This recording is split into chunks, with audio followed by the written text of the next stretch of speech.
Hi. How are you?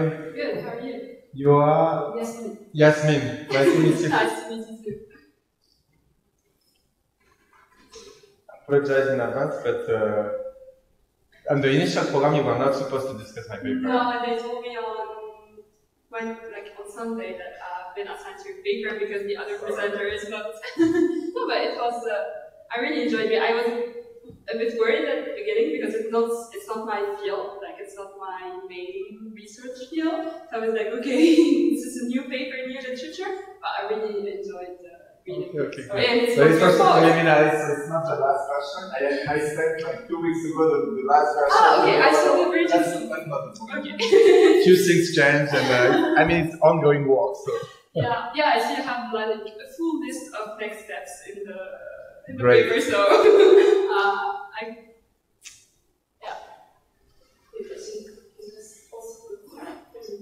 Yeah, do you want to put your slides?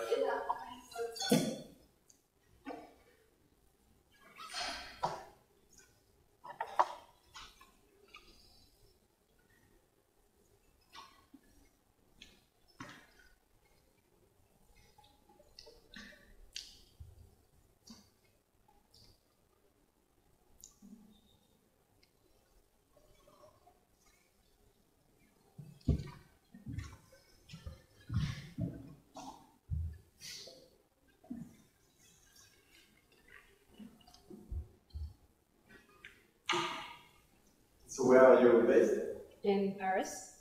Okay. Yes, from Paris 1, Pression Sorbonne. Ok, Paris 1.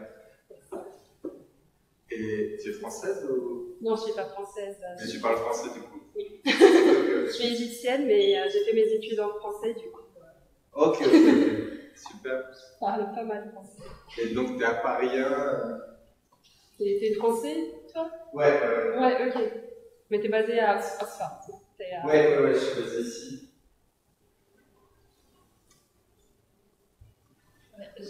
Je suis juste allée à Paris pour faire mon M2 il y a 5 ans. Et je suis toujours en doctorat à Paris 1 aussi. Ok. Et tu finis bientôt? Peut-être l'année prochaine. Pas encore de date définie, mais j'espère. Et là, tu présentes ton market paper? Non, c'est un papier avec mon co-auteur, ma directrice de thèse et un co-auteur de la PhD. Ok, c'est qui? C'est Joël Carriol. Tu connais? Je ne connais pas directement. Mais tu as fait toutes tes études ici ou... Non, mais j'ai fait mon master à PSE. À PSE, ok. Mais il y avait et mon doctorat à PSE. Okay. Mais quand j'ai fait mon master, c'était encore joint avec Paris 1. Ah, ok, c'était pas... J'avais des cours à la MSE. Ok. Parce que maintenant, c'est pareil, non, c'est un truc. Oui, c'est un truc maintenant ETE ou... Ouais, mais du coup, pour le doctorat, on a la même école doctorale. PSE est toujours sous Paris 1. Oui, ça dépend des directeurs. Ouais. Mais normalement, si tu es à PSE, tu dois avoir un directeur à PSE. Et je pense qu'ils ont cette règle qu'il faut avoir fait ton master à PSE aussi. Ils ne sont pas trop flexibles. Il faut être pris par quelqu'un à PSE, quoi, j'imagine. Ouais, bien sûr.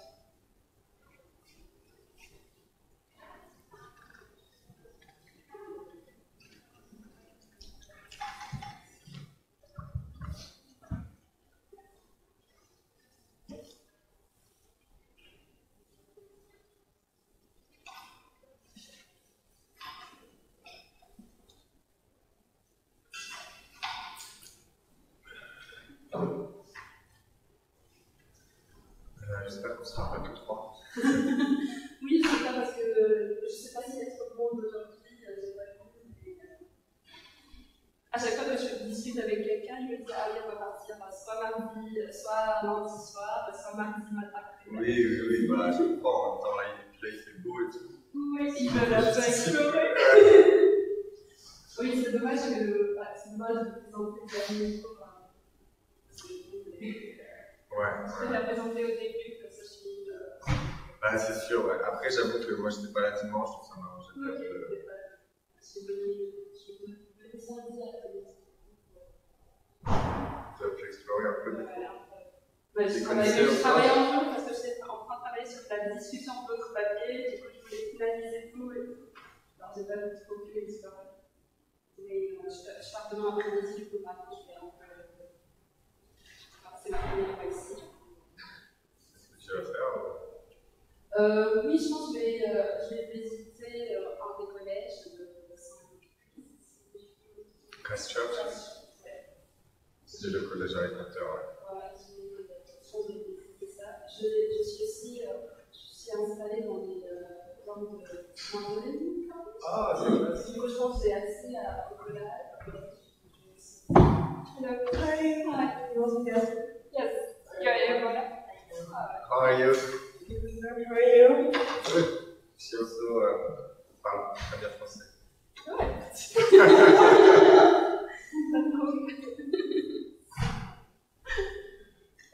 How are you? Doing well. My slides, I'm sure I know what's there. You don't remember your slides? I just noticed that. So I have it from a previous conference. I'm between then and now I've changed things. You didn't change the slide. So you read the new paper, I'm using the old slide. Oh, okay. It's very simple. Just instead of collection, it's still an enforcement here. Now the conference and then everything. So you should distinguish detection and collection. Yeah. Everything important.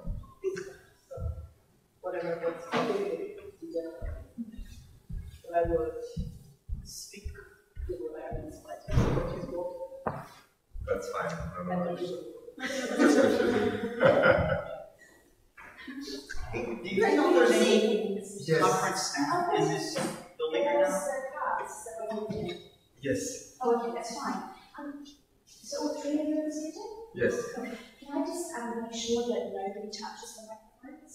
Don't touch them. Yeah, the reason is because we're live streaming all these sessions. So are you speaking in the session too? No, I'm question about Okay. And they're all set up so that the live stream can actually do it. We have no problems with people who are coming in remotely hearing speaking, which is so sad. So you mean we have to stay here? It's this one which is crucial not to be moved, but also this one. Just don't move it. Yeah. Yeah. Yeah, and it's a giant sign here, but that doesn't seem to have made any difference to anyone. so I just wanted to make sure I transmitted that. And the reason for it. Presentation? Yeah, it's better if you're here. Presentation can go in the thingy bob and just get this water out of the way. So you seem like you're in charge. Oh, yes. Okay, we're having trouble getting into the computer up in the other room up there. Okay. Good luck with your talks. Thank you.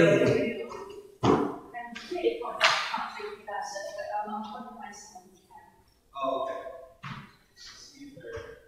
After lunch, we're a bit sluggish. Yeah, that's right. But you have a bit more time, no? Oh, that's true. Yes.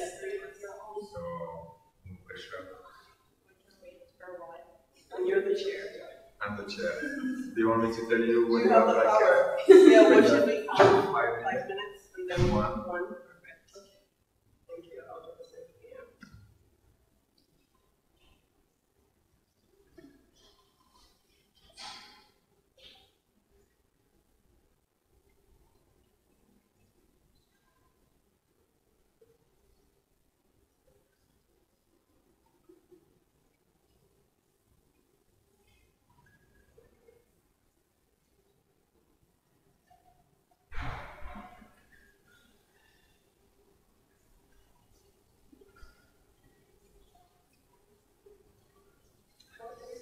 I saw just Where? Oh, she was at the door, no?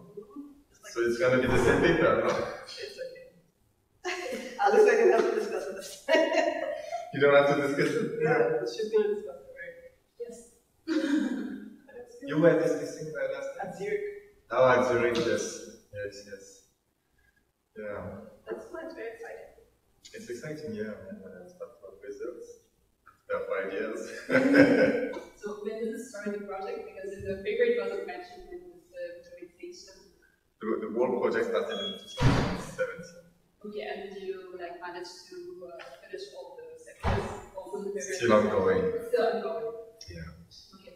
But I mean, it was basically shut down during COVID, and yeah, it took us like 2 years to develop the software. So it's and now last month it just changed all the patterns. Okay. So they moved all the head. And then like So you have to begin again. yeah, and the new ones are like for now they just don't care about the projects. They're not interested in the. They're gonna be eventually. But they're just trying to get their head around. Yeah, that's right. So they have like millions of things to deal with. So it's normal. Yeah. But You're getting there. But we're making progress, and at least we have like what is like a first draft of something. Exactly. Some electricals. And then things become. Yeah.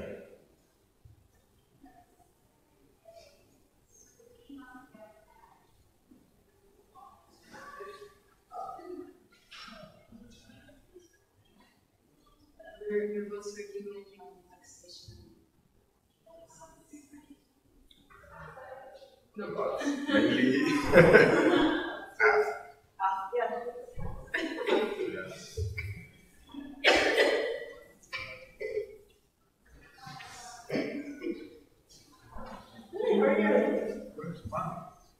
Am I the only one in the store? Exactly. But still. Were you at CSAE 2018? Yeah, most likely. Yeah. I feel like you came to my session there. Probably. Youth service. In Nigeria, yeah, I remember. That was fun. So funny. That's quite a bit. Yeah. I also don't know why like 2 points going in conversation at the same time.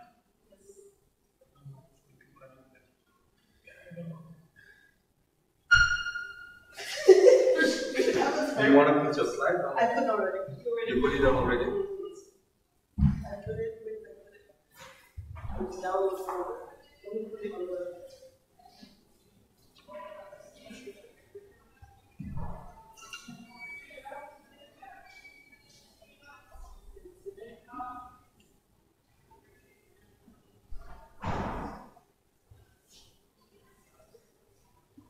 Oh, should I open it already? Oh, that's what you mean. Okay, should be. No, that's yeah.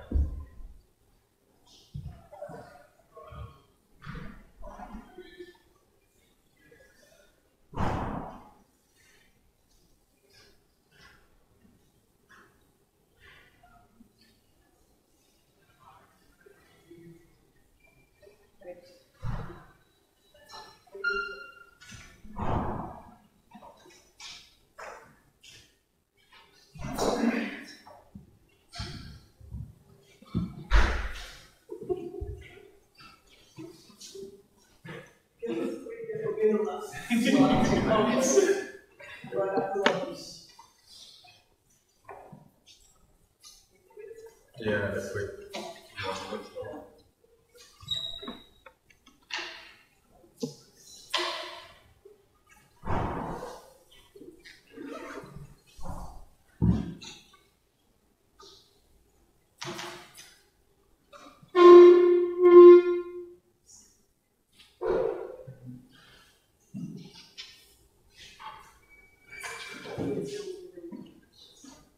Yeah, that's quite maybe 4 minutes. Yeah.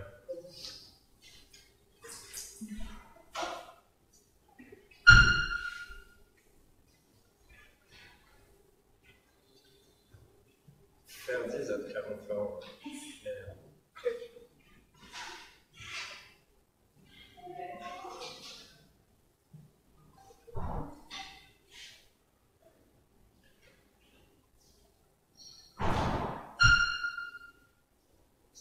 Are your co-authors also doing Mathilde Morel is my supervisor. Joanne Carriol is from the Development Research Foundation. independent? But it's related to the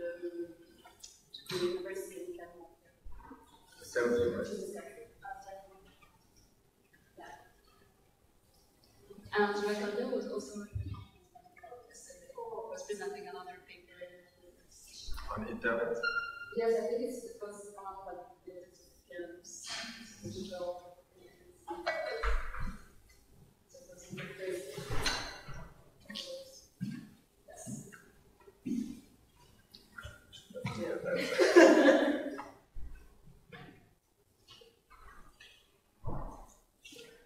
It's not in 1 minute.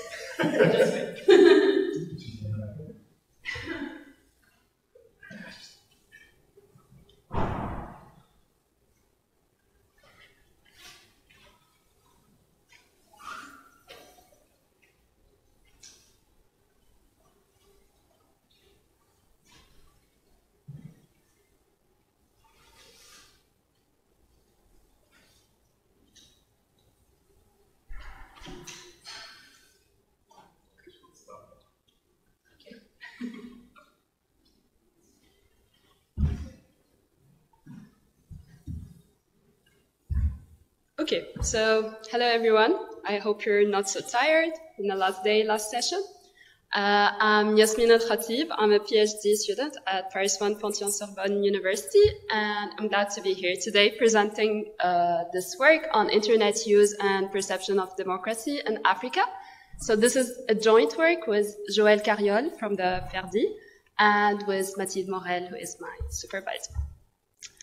So let me start with the motivation behind this paper. Over the last decade, many scholars have referred to the internet as being a liberation technology due to its open access, low cost, and decentralized nature, which allows citizens to express their opinions and also facilitate the coordination of protest movements. And this has been particularly true in Africa since it has witnessed several waves of mass protests, with the most notable one being the Arab Spring that took place between 2010 and 2012 in North Africa, and where internet played a major organizational role.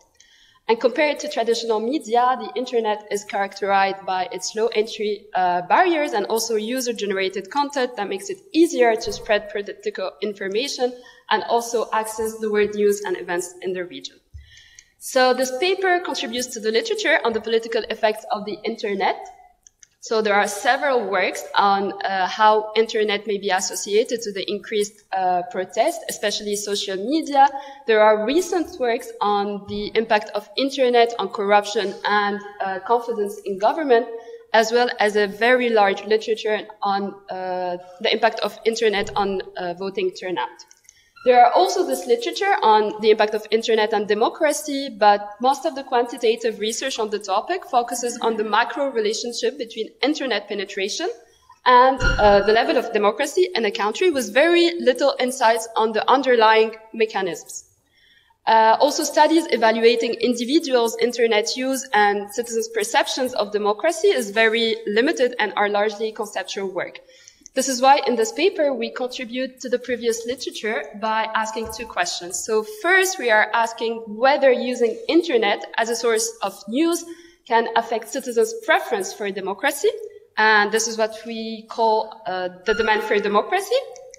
But also whether it affects their satisfaction and perception of the level of democracy they are receiving in their country.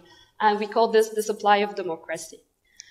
To answer this question, we rely on the Afrobarometer, which is a public attitude survey with a large variety of questions on governance, corruption, democracy, also in media use. We mainly rely on the 3 rounds of this survey, so round 5, 6, and 7, because previous round did not include any information about internet use. We end up with a repeated cross-section of around 84,800 citizens in 2,000 districts across 25 African countries between 2011 and 2018. So our main specification is quite simple. So we look at the impact of internet on demand and supply of democracy. So the YI here is the demand and supply of democracy variables. So these are composite measures that were mainly originally developed by Matt and Brayton for the Afrobarometer. So I'll come back to these 2 variables in a moment. Internet I is individuals' regular internet use. So it's a binary variable that equals 1 if citizens use internet every day or a few times a week. and 0 otherwise. Xi is a vector of individual and regional controls. So we control for age, education, employment status, interest in politics, urban-rural dummies. We also control for districts of residence economic development using nighttime light density as a proxy. We add country year fixed effects, city fixed effects, and we cluster our error terms at the district year level. So just to come back on the demand and supply of democracy variables. So first, to measure the demand for democracy, we consider a first question in the Afrobarometer, which is the preference for democracy. So it's a binary variable that equals 1 if citizens choose, like say that prefer democracy to any other type of governance. But then we say that a true preference for democracy implies that citizens do not only prefer democracy, but they have to reject all other alternative authoritarian rules. This is why we consider another variable that we will call the demand for democracy, which equals 1 if citizens say they prefer democracy, but at the same time they reject all other alternative authoritarian rules, such as military rule, presidential dictatorships. So this is for the demand of democracy. As for the supply of democracy, we also consider both 2 questions. So first, the satisfaction with democracy, which is a binary variable that equals 1 if citizens say they are very or fairly satisfied with how democracy works in their country. And the extent of democracy variable, which is their perception of the level of democracy. So it's also a binary variable that equals 1 if citizens say they perceive their country as a full democracy or a democracy with minor problems. And then we combine these 2 questions to have the perceived supply of democracy. So it's also binary and equals 1 if both satisfaction and extent are equal 1. And of course, our main identification concern here is the indigeneity bias between internet use and citizens' preferences and perceptions. So to address this issue, we rely on a shift-share-like IV approach, à la Borsiak, in which instruments are constructed as a combination between aggregate shocks with varying local exposure shares and where identification stems from the exogeneity of the shocks. So in our case, we instrument internet use by combining an external and exogenous source with an internal and endogenous source of digital vulnerability.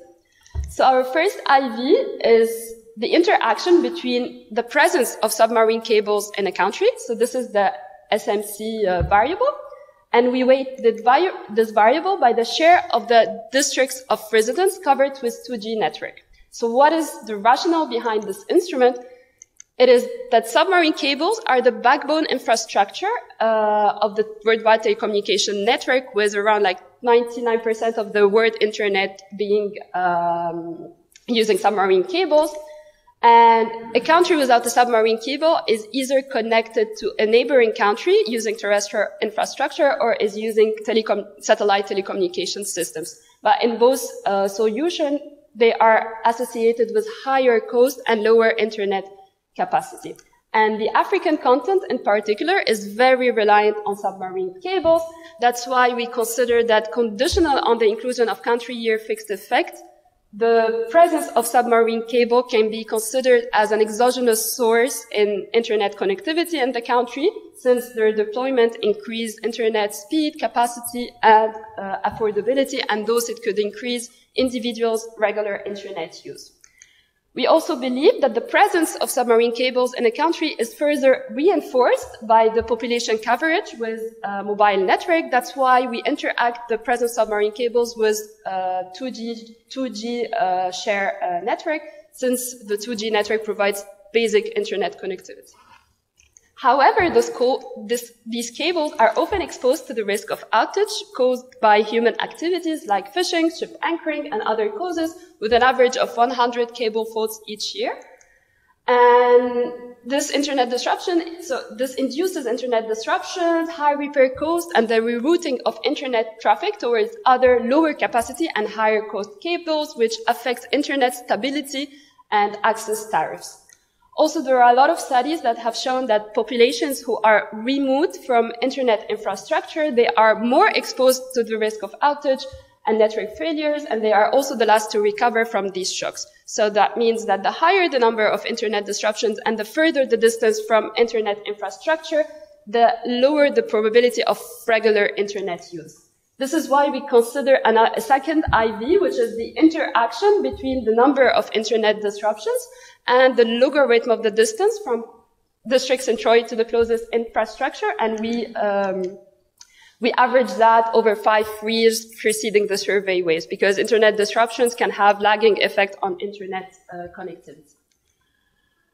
We expect this instrument to have a negative impact on individuals' regular internet use.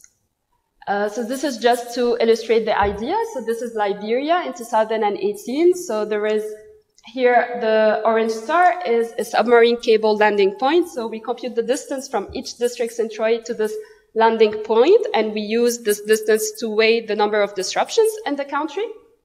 And we use the share of each district covered with 2G network to weigh the presence of submarine cable in the country. And if a country has several landing points or internet exchange points, like in Egypt here, we compute the distance to the closest infrastructure to the district. Okay, so main result, this is our IV baseline results. So our first stage is quite significant with the expected sign for IV1 and IV2. We have a sufficiently high F-stat here. And we find that internet use has a negative effect on all our outcome variables. So those who use internet are less likely to prefer democracy, less likely to demand democracy. They are less likely to be satisfied to perceive their country as a democracy and to perceive a full supply of democracy, with a coefficient magnitude that varies between 47 percentage point for preference for democracy, 71 for the supply of democracy. And those we said, okay, this is our main result. What could be the underlying mechanism behind this? So first, we thought that internet could be, due to its open access and also low entry barriers, it could be a freer source of information that makes it harder for political actors to hide harmful information from their citizens. And those, it makes them more vulnerable and accountable. And those, the negative effects we find could be channeled through a lower confidence in those governments. So that's why we test this by looking at the impact of internet on confidence in governments, so on citizens' trust in different political institutions, and also on demonstrations and political participation. And what we find is that internet users are less likely to trust almost all the political entities we have in the database. However, when we look at the impact on demonstrations, we only find an effect of internet use on the probability of engaging in street protests when we interact internet use with economic satisfaction variables. This means that citizens who are economically unsatisfied are more likely to engage in street protests when they use the internet. However, we find no effect on the voting side, which could be suggesting a crowding out effect of political participation. However, the internet may also be a source of fake news criticizing the government, because online media allow their users to repost and reshare content online without any fact-checking, which undermines the quality of information spread online and also may create political misperceptions. So to test that, we compare citizens' perceptions of the level of democracy to experts' ratings, and we also look at the incoherent responses to the demand for democracy variables. So first, we compare the extent of democracy variable that is available in the Afrobarometer with the Polity2 score. So we try to construct various proxies for the convergence between citizens' perceptions and experts' rating by comparing these two variables. So we have several binary variables that are equal 1 if citizens converge towards expert ratings and 0 if they diverge. And what we find is that internet users tend to diverge from expert ratings. It supports in a way the misinformation hypothesis we had at the beginning. But then we say that the impact of internet on the convergence variable may differ according to the level of democracy and level of censorship in the country. That's why in panel A here, we interact internet use with a dummy variable that equals 1 if the country is considered as a democracy, according to the Polity2 score. And here we find that those who use internet, so we find a negative correlation between internet use and convergence in democracies for 2 out of 5 of our proxies. And then we interact internet use with press censorship status, and we find that those who use internet when the press is not free are more likely to converge. So here what we think is that the role played by the internet as a misinformation technology might be more prevalent in contexts where other traditional media are free and providing uncensored information, while in less democratic context with censorship on other traditional media, the internet may allow access to information from the rest of the world, and those may fill the information gap caused by censorship. Then we look at the impact of internet on the coherence of response to the demand for democracy variables. So in the democracy variable, demand for democracy, we had the preference for democracy and had also the rejection of authoritarian rules. So we compared citizens' responses to both sets of questions to see whether they respond coherently to these two questions. And we find that those who use internet are less likely to respond in a coherent way to the two questions. So this further confirms the misinformation channel we find in the previous results on divergence from expert ratings. And in the last section of the paper, we just look at the interaction between internet use and other traditional media sources. So here we look at the interaction between internet and radio use, and we find that those who use internet and radio altogether, so the use of internet and radio altogether undermines the negative effect on the supply side variables. However, it doesn't have any effect on the demand of democracy side. We find less pronounced result for newspapers and TV use. And this is probably because radio is the cheapest and most accessible mass medium in Africa, which can be very easily manipulated. Yeah. We also run several robustness checks that I won't have time to present, of course, but the results hold in most of them. And I will just conclude with this diagram summarizing our findings. So our main result is that internet use has a negative and significant impact on preference for democracy and on the demand and supply of democracy variables. In a way, we find that internet may undermine citizens' confidence in government. It can also increase engagement in street protests at the detriment of political participation. We also find that it could be a misinformation technology, since we find a widening of the gap between citizens' perceptions and experts' ratings of democracy. And we also find that internet users are less likely to respond in a coherent way to the demand for democracy variable, which may reflect their lack of understanding of the true meaning of democracy and also political misperceptions on the internet. We find a dampening effect of media's diversification, and we also find that in the liberation versus misinformation technology debate, the institutional context matter. Yeah. So that's it. Thank you.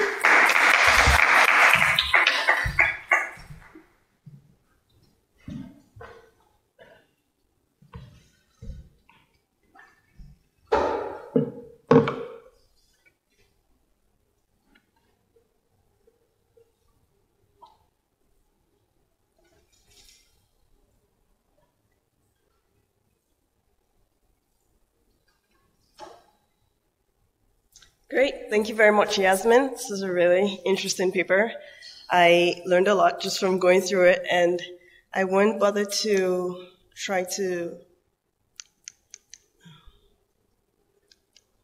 summarize the full paper. I'm trying to find the best spot to stand. I can't really see from there, so I'll stand over here. But the core question is, what's the impact of getting your news from the internet? She looks at this on the impact of Africans, their demand for and their perception of the supply of democracy. And when I saw this, my mind, the first thing I think of is all the WhatsApp texts my mother sends me. Oops, maybe this is being live streamed, so maybe I should. Well, literally, like, did you know that this thing and this thing? And I'm like, oh my, like, no.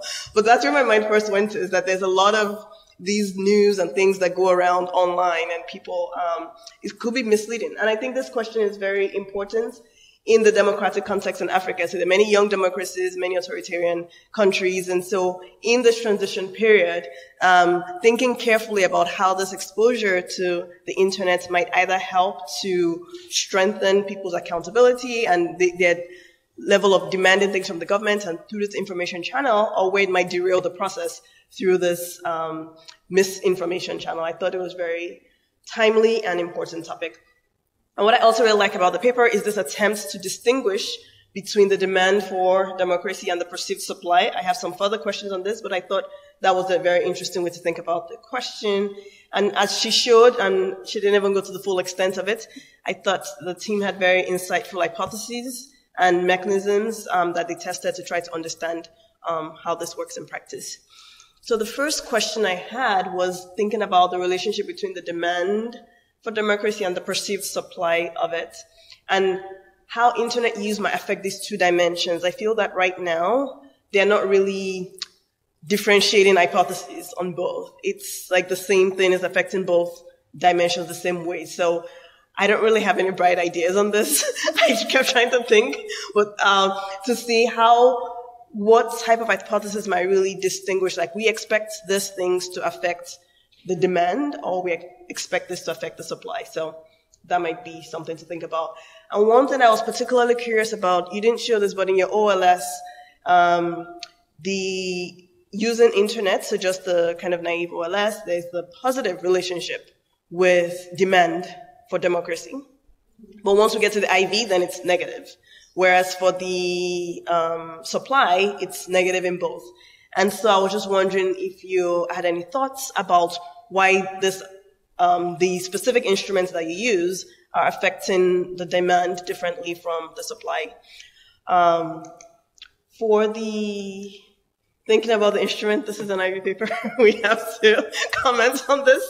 And honestly, like, I think at the end of the day, everybody has to just make the best argument they can for their instrument. So one thing I was a bit concerned about is, and again, this is not here, so maybe we can discuss later, but it's that the IVs are correlated with some dimension of government performance.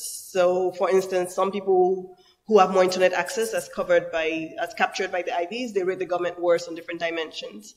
And I'm not even fully sure how to think about this. Is this similar to the outcomes you have on the mechanism on trust in government, or is it just reflecting their current conditions? But I think that's trying to argue as well as you can about how we should think about this. Is it violating the exogeneity, like conditions that would expect? And to really think, I think personally the one that I had more of a struggle with, the instrument, was this, was the first one, and maybe if you explain better what it entails. So putting a submarine cable, does the country have anything to do with it, or is it just like there's a big firm that's putting it all along the coast, and so, you're not really the one influencing it? I think making that very explicit, because that's what I have in mind, might be more convincing that this really is an exogenous point coming from, factors beyond internal things that are demanding internet more or less. Second question I had was the relationship between the 2G and the submarine cables. Does the 2G come from the submarine, or is it an independent thing? I don't know enough about internet to know how that works, but to me, I was a bit confused about that. Okay. Just a few more thoughts on some of the mechanisms you mentioned. Again, I thought that was a really interesting part of the paper. So there's the one about quality, trust in government being lower, and I wanted to see whether this actually varies by the objective, so to speak, quality of government. So just like in some of the other things, you have like interaction terms where you can see that these things apply more in X condition versus Y. I thought that would be a real one. So again, going back to this information versus misinformation. So in objective terms, this is like a corrupt government or bad performing government, and then how does internet affect people's perceptions of that? In protests, you interact with people's perceptions of the country's economic conditions. One thought is to maybe not use the individual's own perception, but like the community around them, just to again trying to get away from the within person correlation of I think this is a great government, and I also think that and I also protest. So trying to use the perceptions of people around them. And then lastly, on the coherence versus incoherence of the expectations for democracy, a very simple thought I had was, do you condition it by education? Sometimes people just don't really understand democracy and they just give. And so I know you control for education levels, but even thinking about like other kind of factors that might affect their understanding of that word. But overall, again, I thought this was like a really interesting and timely paper, and all the best with it.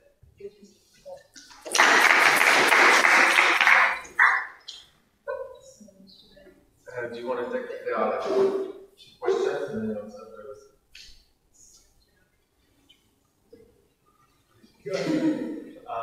Amazing work, first of all. I just was curious if you control for those instances in which the internet is shut by the government. You have something on press censorship, then what about actual ignorance censorship?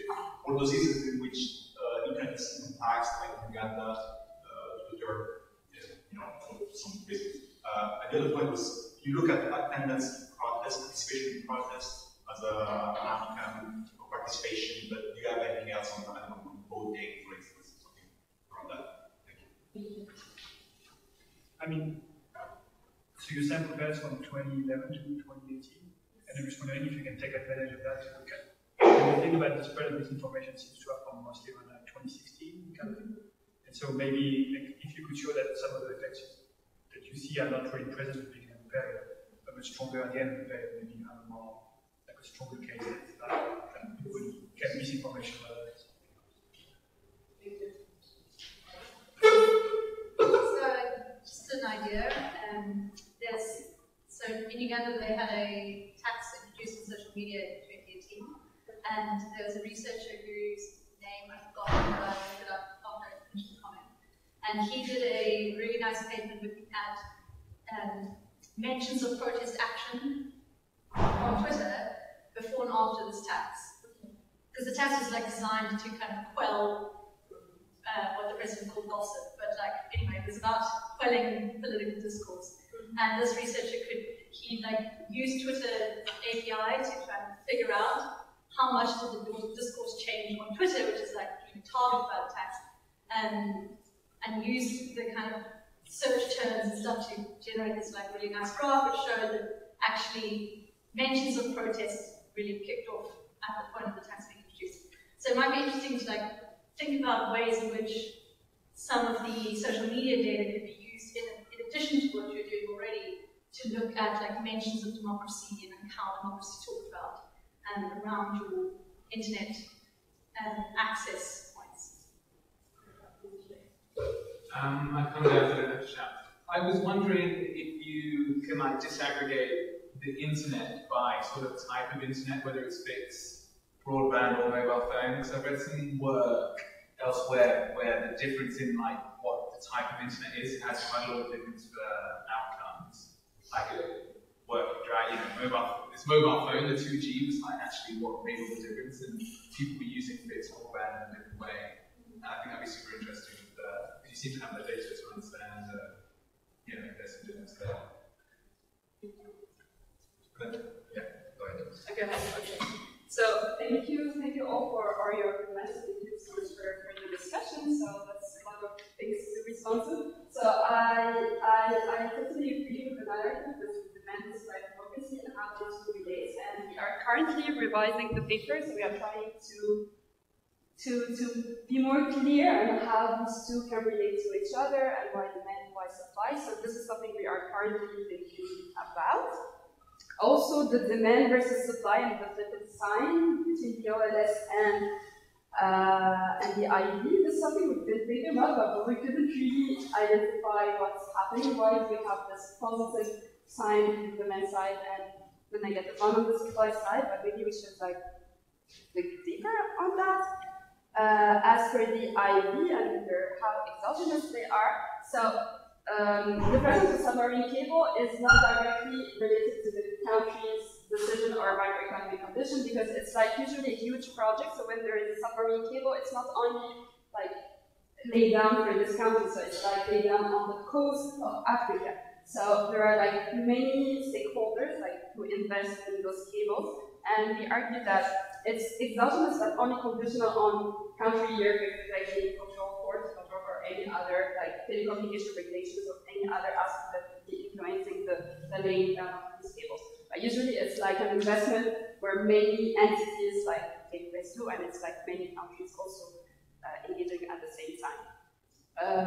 So yeah, I think this responds to the first about the first ID. As for the second, like for the 2G network, so it's not directly related to the cables. So the cables only it's like infrastructure. So it's a terrestrial infrastructure that is related to the cell towers, and then these cell towers they like provides like network to use mobile phones. So the idea is that with better 2G connectivity, it could be better, and this relates to I think your question about like mobile phones and fixed lines. So it allows easier access to the internet through mobile phones. So we need 2G network to be able to access to the internet using the mobile. So this is why we use 2G, and we are actually currently revising it by using also the interaction with 3G network, because some may argue that okay, 2G is not really very related to internet use, and 3G is more relevant in this case. So that's why we are also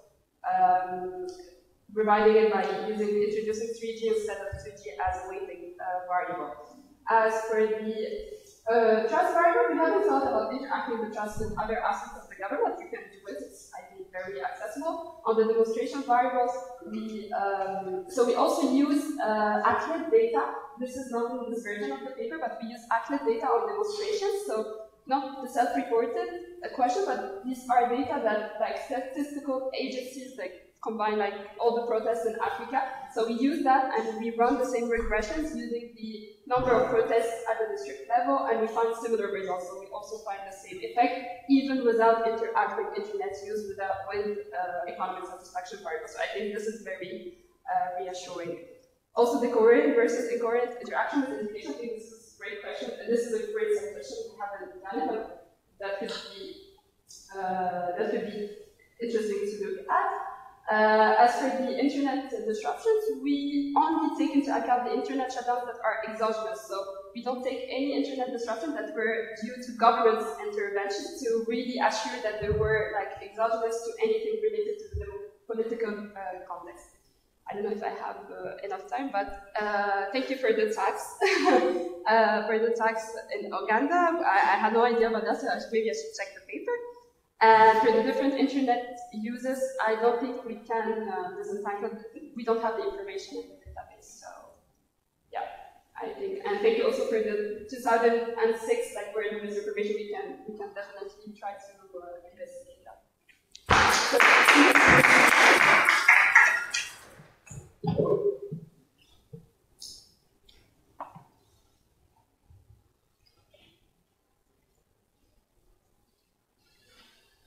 Hello again. Today I'm going to be presenting a paper that's on tax compliance in Liberia. And the starting point is the fact that many low and middle income countries today simply do not collect enough taxes to fund public goods, investments in growth-inducing human and physical capital. And increasing these revenues is a key priority.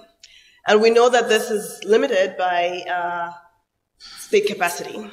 And what I'm going to be trying to do in today's talk is to highlight two key dimensions of state capacity that are important for increasing tax collection. So the first one is what I'm calling detection capacity. And this is the ability of the tax authority to uncover the taxes that are due. So how are they able to know what liabilities people owe? And this typically includes the use of third-party information and linking of different databases so that we're able to get good information on the liabilities. But as you might imagine, in large informal economies, this might be quite challenging when very small fractions of the people are working in the formal sector. The second dimension of capacity that I'm going to be discussing today is what I'm calling enforcement capacity. And by this, I mean that after the tax authority has found out that you owe something, how are they able to collect that money from you? And this is a very important question, especially in lower middle income countries where it's not at all unusual for tax liabilities to go unpaid for many, many years. The government simply is not able to collect this money from taxpayers. And what this capacity entails could be things like delinquent notices, penalties and interest, garnishing people's wages, and even legal prosecution. So what I do in this paper is that I'm using two experiments in the Liberian context to answer the question, what is the impact of increasing citizens' perceptions of the detection capacity and separately of the enforcement capacity of the state on their tax compliance? And the main goal of this paper really is to emphasize this distinction between these two dimensions. In the literature, there's a lot of emphasis on the role of detection capacity. There's a whole revolution around how information is central for collecting taxes. And so there's a lot of emphasis on this. And in the standard models, enforcement is simply assumed that once it's detected, then enforcement happens. But what I'm going to be showing and hopefully trying to convince you about is that these are very distinct dimensions of capacity and they require different types of policy investments for countries that want to actually build up these two types of capacity. And this relates to a broader set of questions on the role of technology in improving taxation. And what I'm going to be showing here is a context where there is a real investment that the tax authority makes in their detection capacity and how this yields or does not yield to impact. Okay, so let me paint the picture of tax compliance in Liberia. It's very low real estate tax compliance, not just for real estate, actually for all tax types. In about 2018 thereabout, there was 20,000 taxpayers total in the country, of like millions of, over a million people in the capital city. And even when we bring our attention specifically to real estate tax, only about 5% of residential properties were on the tax roll. And even once people pay in 1 year, only about 40% of people pay in the following year. So it's not just about the first time, but even monitoring the people from year to year. And this leads to an annual collection of about $6 million relative to a potential of about $300 million. And this Liberia, this low compliance is reflecting both low detection and low enforcement capacity. So on the detection side, there is no central cadastre that has all the properties. People who work in this parts of the world understand exactly what I mean. So the government doesn't know who all the properties are and who owns them, and means that there's very unstandardized billing procedures. Many property owners have never received a bill all the time they've owned their properties. And on the enforcement side as well, there's been no convictions in the whole period I've been working there for about 8 years. And what happens in practice is that the tax officials simply put all of their emphasis on like the highest valued commercial properties. Basically, if you have a limited manpower, you just go after the biggest fish that you can. The tax rate's about 1%, 1.5% for commercial and 0.25% for residential. And this is about $70 an annum, which is about 2/3 of the GDP per capita of a month. And so not trivial amounts, but they also make payment plans possible so that to ease liquidity constraints. Okay. So in thinking about this question, I'm going to be adapting the standard kind of workhorse Alliam-Salmon model. And here we have a taxpayer who's choosing whether to pay a fixed liability. And to just work through this,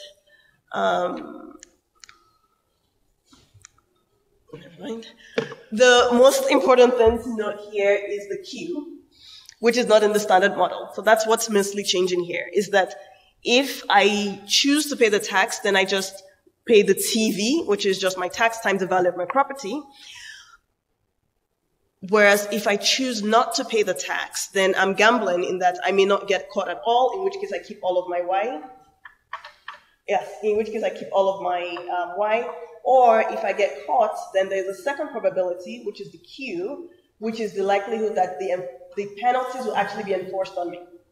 So this is making that as its own parameter. And so if, again, nothing happens, they don't enforce it, I still get to keep all of my Y, but if they do enforce it, then I not only have to pay the tax, but I also have to pay the penalty. So this simplifies to a condition where the taxpayer would pay, and what's important to note here is that these P and Q are multiplicative. And I will come back to that later on. So what I'm going to do in experiment 1 is that I'm going to be varying P, which is your probability of detection, the fact that they catch you that you haven't paid, and A, which is giving information on penalties. And then in experiment 2, I'm going to be varying Q, which is the likelihood, trying to shift the perceptions of the likelihood that if you are, the penalties actually will be enforced on you.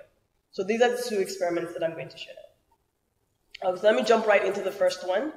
So this is in a community, and everybody here are people who have never paid taxes before.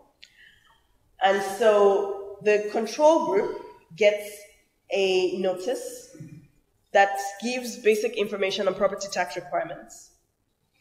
It's addressed to dear property owners. These are the things that you have to do to comply with tax laws. It's a very generic notice.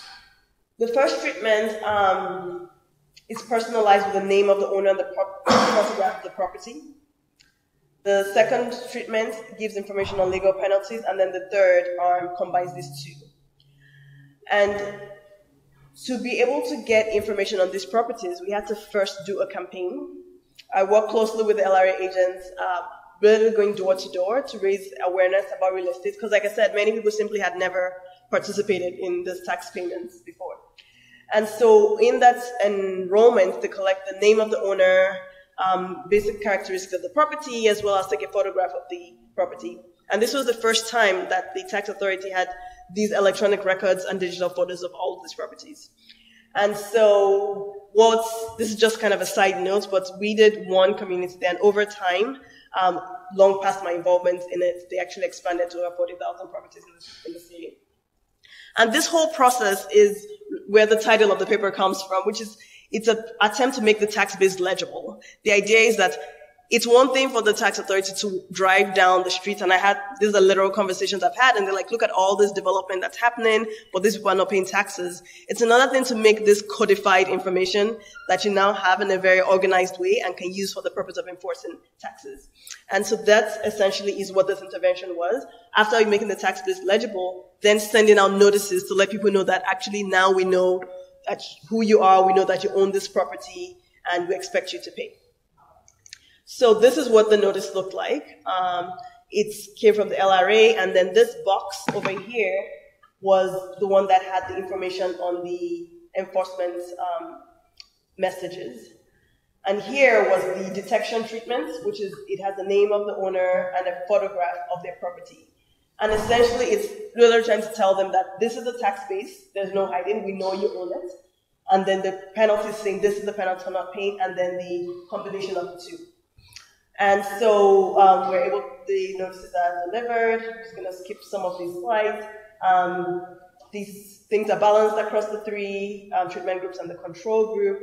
And this is the standard equation that we use. And the outcome variables that we use here is whether the property owner comes to respond to the notice. And this, basically the tax authority gets all this information, and then they ask people to come, and we're recording if they actually respond to the notice to go to the tax office to see whether they make a payment and also how much they paid. And these are the different indicators that we're going to look at. So the first outcome is if they respond at all to the notice. So responding means you came with all the documents and things that you asked to come, or even just showed up to get more information. We had people were to bring their notice that had the ID number to be able to record all of it. And so what we find here is that 4.4% of people show up in the control group, and we see some increases in the detection-only group or the penalty-only group, But it's the combination of the two that leads to a statistically significant increase, where it gets up to 12.5% of people that responded all to this notice. The second outcome is if they actually make a payment.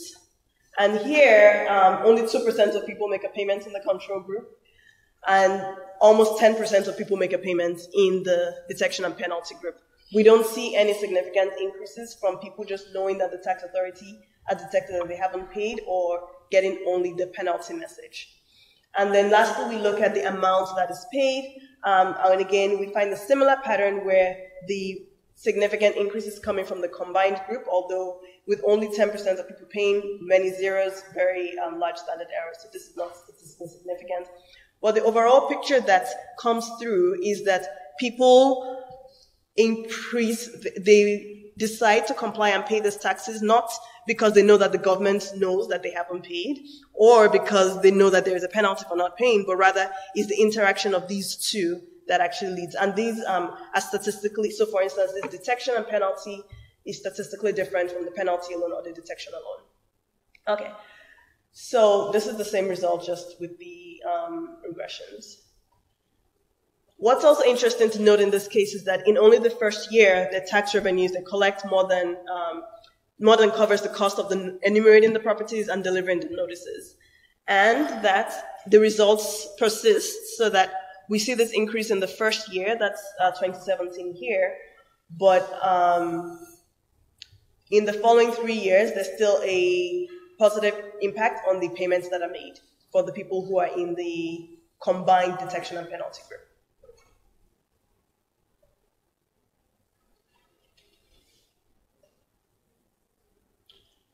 So now, going to the persistence in the impact of the notices, this is the same result that I just showed the figure of it.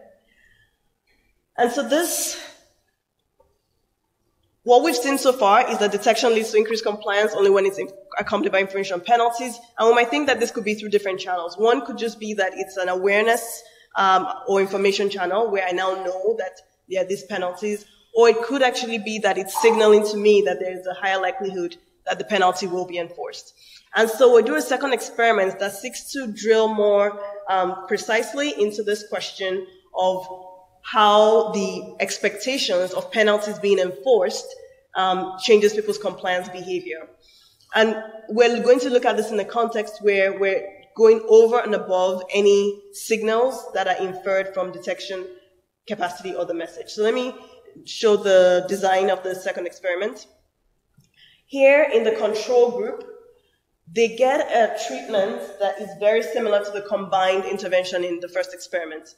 So it has the notice, it has the identifying information, the photograph, as well as the information on penalties. Now, on top of that, they receive this message that says you've been selected for intensive follow-up, and if you don't respond, the LRO proceeds to the next stage of enforcement actions. And what this treatment is doing here, just to be very precise, is that over and above any impact that's coming from having information on penalties, because just that could have signaled enforcement capacity, or also over and above anything that I know from them being able to have the capacity to even detect that I haven't paid, any results that's coming from this second experiment is going to be on top of that. And so we might even think that might be a lower bound of really the impacts of this perceptions of enforcement capacity.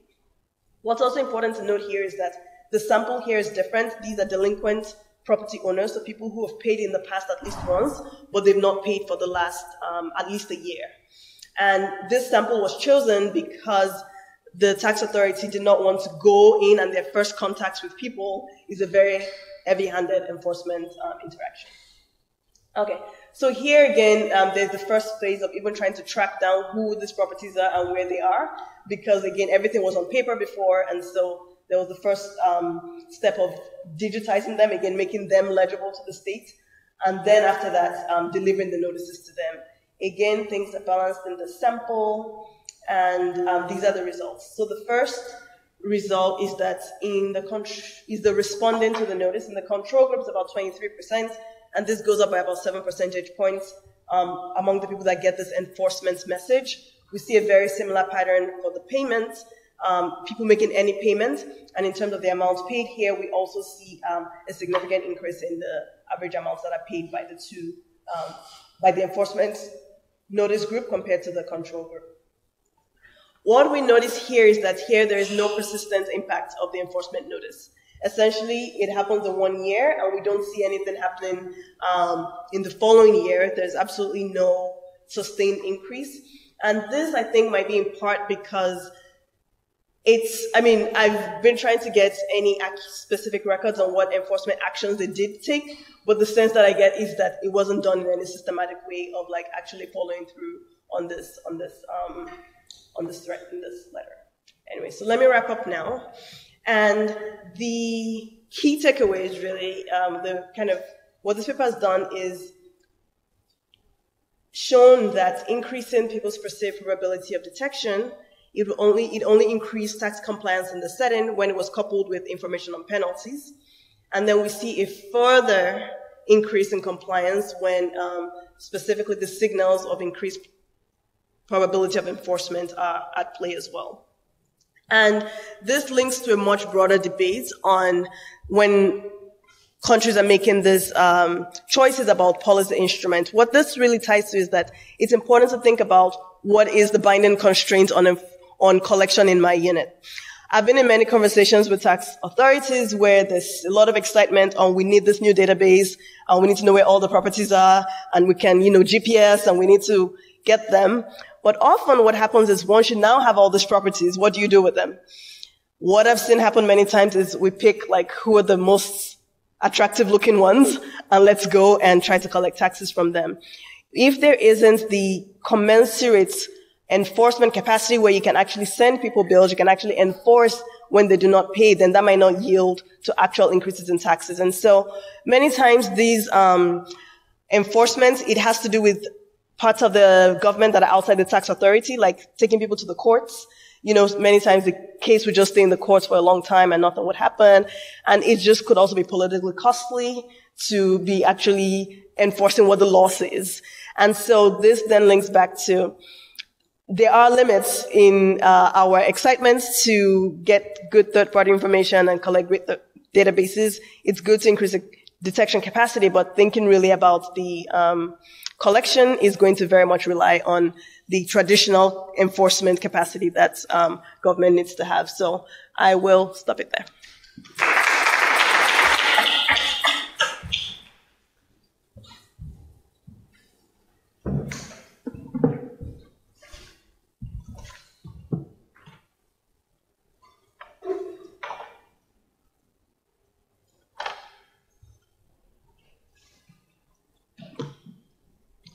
Thanks a lot, Oyebola. It was great discussing your paper. Really enjoy it. I think it's a very sharp paper. I'm not gonna spend too much on summarizing the results, but I think you have it's really sharp. You have neat results and very nice figures. So I really like this idea of utilizing this Allingham and Sandmoss framework. It's like taking the basic framework and twitching it a little bit to really add this, I think, what is like a very key dimension for many tax authorities. And I think that was kind of missing in many models. I mean, the fact that administration do not act when they are able to, even when they are able to detect non-compliance, that's something that that is highly salient anytime you discuss with any type of tax administration. And I think this is especially important in context where most tax players, in fact, are non-compliant. Where basically the tax administration, they know that if they go in the street, nobody is complying. Or in your context, it's like 5% of people who are compliant.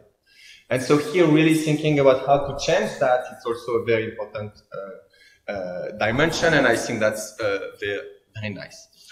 So you have these two experiments which allow you to test this, to vary the probability of detection, enforcement level, and the probability of acting of detection, which is really the really new part of your paper.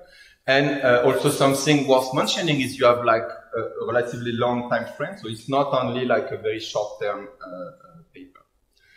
So I think one thing for me, one key takeaway from your paper is that it highlights the importance of complementarities between policies.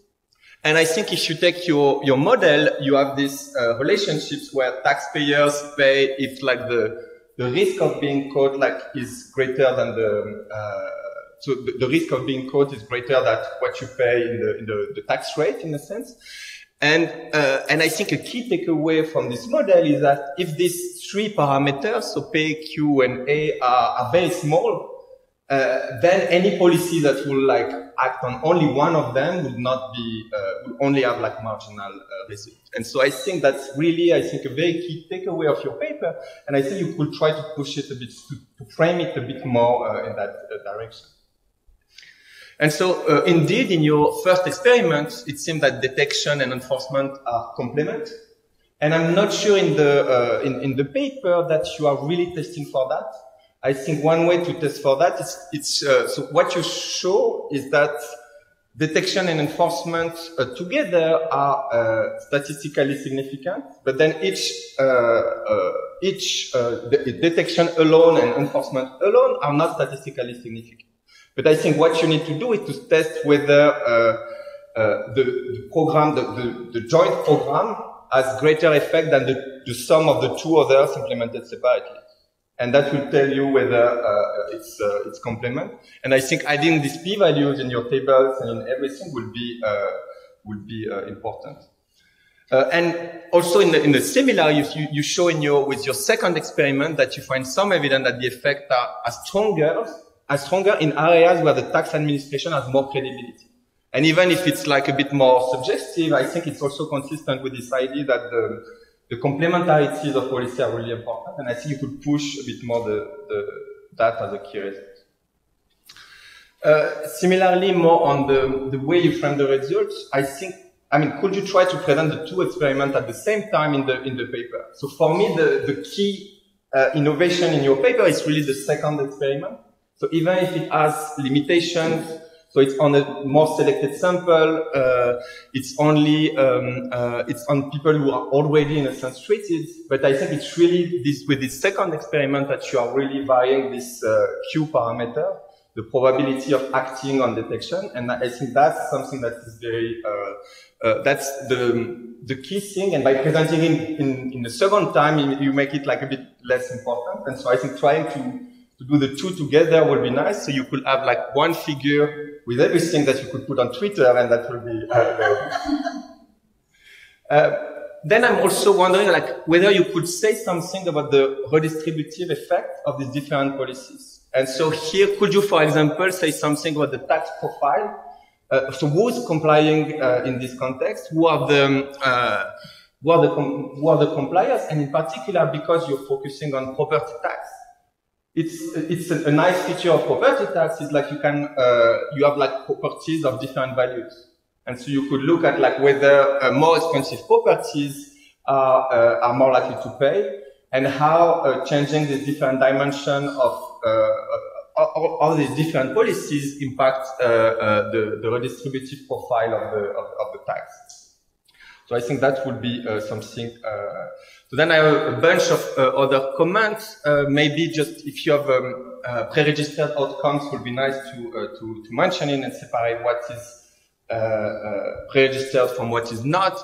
And also maybe on the first experiment, another so I add is that so in a sense, when you're varying the information on enforcement, when you're telling people that what's the penalty rate if they are caught evading tax, it's not clear to me what expected should be. And I think it depends on what were the initial beliefs of people and whether you're changing that. And so I think maybe clarifying that would be useful. And I'll stop here.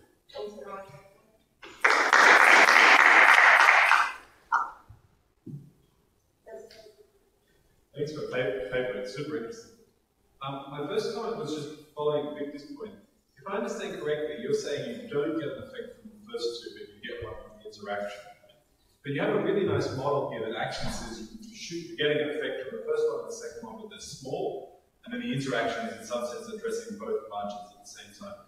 So it feels to me like, given you've got a really nice model, and maybe the alternative interpretation is that each of the policies individually is doing something, and there should be some heterogeneity by background the underlying propensity to believe in detection or whatever, but the model at the same time explains why they have an interaction. It's just an interpretation. The other point is when you have these bar graphs, these whiskers are showing the difference. Is that correct? So they're showing the confidence interval. Confidence interval on the difference. No, so it's, let me just. Okay, I'm sorry, I missed it. No. Okay. Okay. So I just wondered why we didn't have it on the controllers. Yeah, so the control, this is the average, and then it's the confidence interval of the difference, exactly. Difference, yeah. Because I was just going to say, the outcome there is bound to more than 0, right? So you bound the whiskers. Ah, I see. I think so. You're basically extracting a confidence interval around it. Yeah. Okay. Thanks. My last comment, which I feel like I should tell everyone with confidence how much they should use pseudo quasar instead of IE and AHS, but I'm a minority of one on this. It's not going to change things, but. Okay. Yes. Thanks so much. Super interesting results.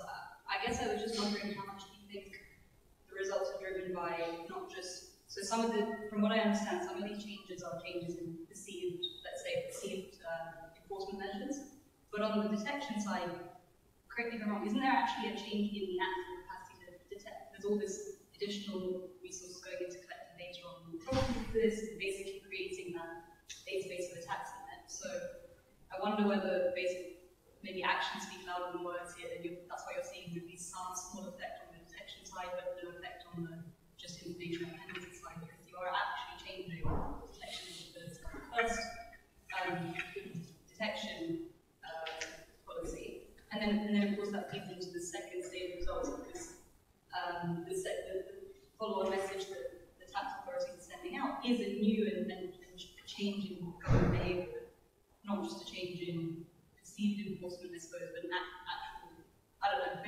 it's difficult to describe, but maybe you could say there's a change in the way that they operate, and then it's not followed through on, and then it suddenly becomes okay, it's just a perception effect, and that's why you don't see any long-term effects of that kind of policy. I don't know, to me that was a key takeaway hearing you present.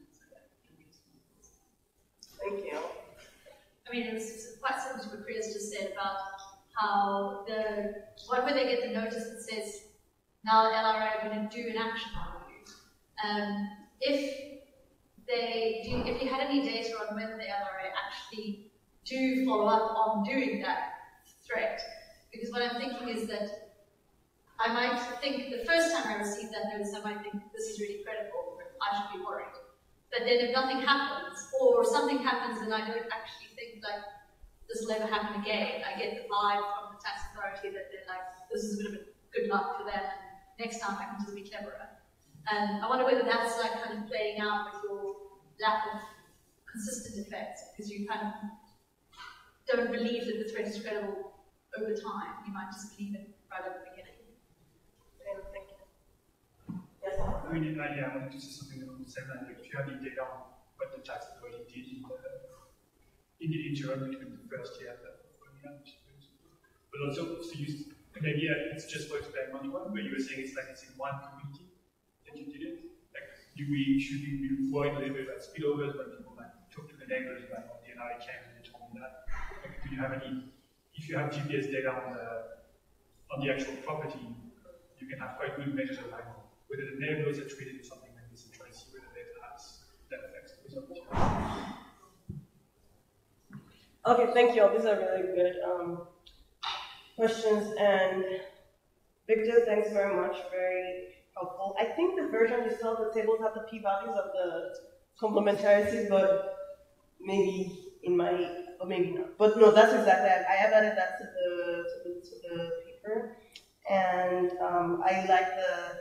I did look at the changes to see whether higher value properties there were heterogeneous effects on them. I didn't see anything, but it's also a very small sample. I mean, I think I was very clear. The numbers is more like 400 to 500 taxpayers, so I don't see much by the property values. Doesn't mean there isn't, I just cannot detect even if there is. And the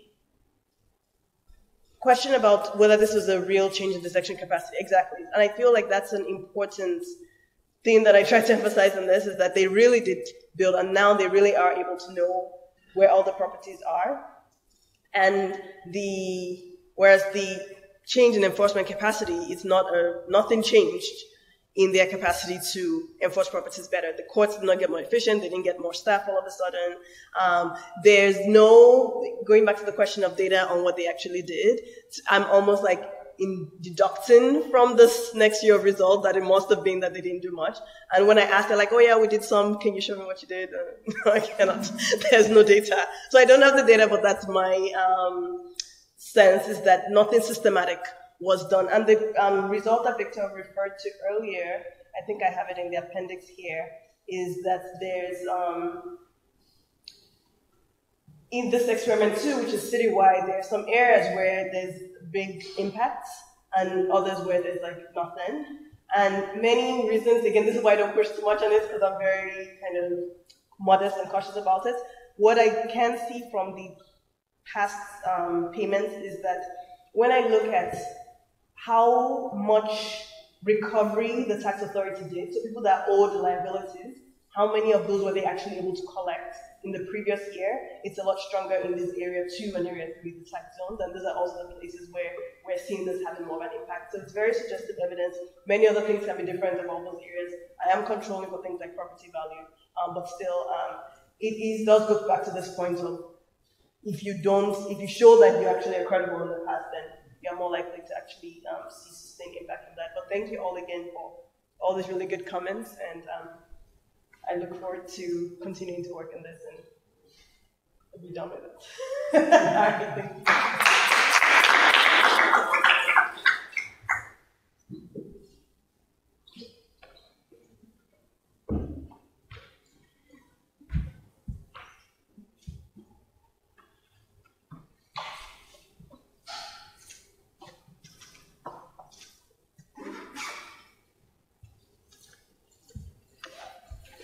Okay, great. So let's move to this last paper of the session and of the conference. Yeah. Thank you for staying.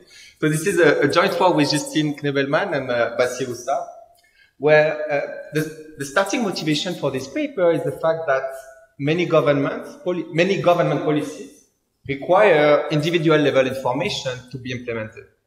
So basically, for many policies, government needs first to identify eligible individuals, and second, to determine the amount that this individual should pay or should receive, what is called evaluation. And so examples of, there are many examples of such policy, and you can think, for example, of any type of social benefits programs or many anti-poverty programs, where governments have to identify beneficiaries and determine how much money they should receive. And similarly, it's also the case for taxation, where you have to identify taxpayers and determine how much they should pay. And so potentially, so it's something that is very challenging for many administrations in low-income countries which lack systemic and actionable information to carry out these two actions at scale. So registering people and evaluating how much they should pay. And so so in general, administration, they tend to combine two different strategies. So they can either rely on the discretion of bureaucrats. So they send bureaucrats in the field to collect information, which often there is part of this work which can be considered as discretionary. Or they can try to define clear rules using available data that they have. So more trying to implement more rule-based system. And so in this paper, we are interested to study how does the bureaucrat's discretion affect the outcomes of a policy and its equity, thinking about this question of registering beneficiaries or registering taxpayers and determining how much they should pay or receive. And second, we want to think about to what extent is a rule-based process preferable leads to better outcome and can be used to improve the system. And so to answer to this question, we're going to focus on Senegal and study and focus on property tax which is a particular context where the tax administration wants to register taxpayers, so register property owners, and evaluate their properties to determine how much tax they should pay. And importantly, what's very important for the administration is they want to be able to do that at scale for the whole city of Dakar. So in this paper, we experimentally vary the extent to which bureaucrats have discretion in the valuation of properties during fieldwork. So we're going to compare different groups. So in the first group that we call fully discretionary, bureaucrats rely on their own judgments and on their interaction with property owners to determine how much people should pay, how much tax people should pay. We're going to compare this first group with another group called that we call rule-based, with some discretionary inputs where bureaucrats gonna be sent into the field. They're gonna record observable characteristics of properties. So there is still a discretionary dimension, but it's a bit less discretionary. And then we're gonna use a rule, so a formula, to predict the value of the property and how much people should pay. And finally, we're gonna compare that to what we call a pure rule system, where we're gonna use satellite data to predict the value of property. So without using any input from any bureaucrat, we're going to only use satellite data to compute remotely the value of properties and to determine how much tax people should pay. And so to compare these three options, we use as a benchmark market valuations that were conducted by certified real estate experts. So basically, we hire real estate agencies and ask them to give us what's the market value of a sample of properties, and we use that to compare these different groups. So to be more specific, this is a program that is implemented at scale at in the city of Dakar, where we identified 200 cadastre sections that were randomly allocated between this discretionary method and this rule-based method. And so we conduct that in the city of Dakar. So just to give you a very quick preview on the results, we find that the discretionary method strongly underestimate the tax base. So basically, bureaucrats strongly underestimate the value of properties, and importantly, it yields to regressive tax profile. So basically, because bureaucrats underestimate properties even more at the top of the distribution, the effective tax rate become regressive. We show that the rule-based process can double accuracy. It also improves horizontal and vertical equity. So it's able to we're able to improve significantly the system with the rule-based process. We show that a strong effect of bureaucrat heterogeneity, and basically the rule-based process is able to mitigate this effect of bureaucrat heterogeneity. So let me start with some element of the context. So the context in Dakar, it's focusing on property taxation, where the tax base is the market rental value of a property. So how much could be obtained from the property if it was rented at market price. And then the tax rate is 5% of this market value with some abatement. So it leads to a tax profile that is slightly progressive because of this abatement. On top of that, people also have to pay a 3.6% garbage tax. And so overall, it leads to a tax liability of about 1 monthly rent for each properties on average. And so at baseline, the situation is a bit similar to the situation described by Oyebola. At baseline, using a baseline survey of property owners, we estimate that only 16% of taxpayers were in the tax net, so identified by the tax administration, and only 9% of the tax potential was collected. So we worked with the tax administration and the National Treasury to design a new program to modernize the property tax system.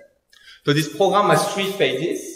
In the first phases, we work with the IT company to develop a new software to manage property tax. Then in the second phase, we use this IT software. So the tax administration used this IT software to conduct fiscal census, to register all properties in Dakar and evaluate them. And finally, there's going to be a third phase where the people will be asked to pay taxes.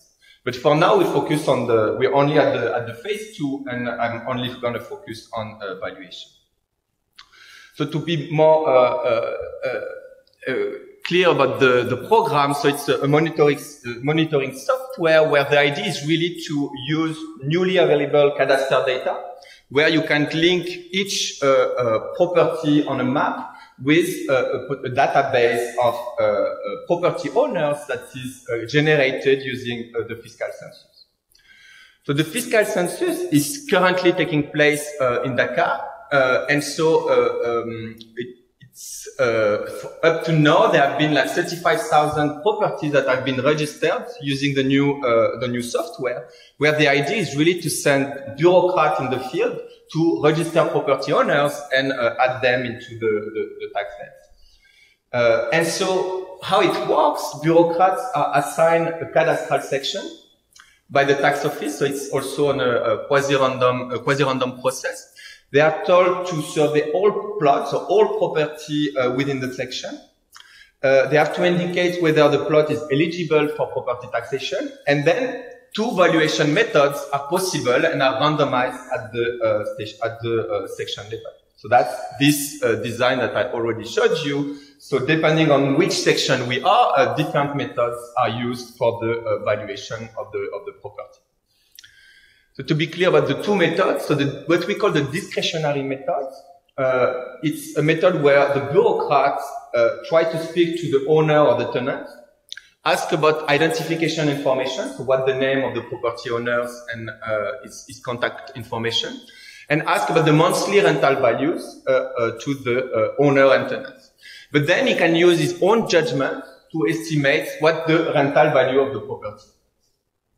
And this is what is used to generate the tax liability.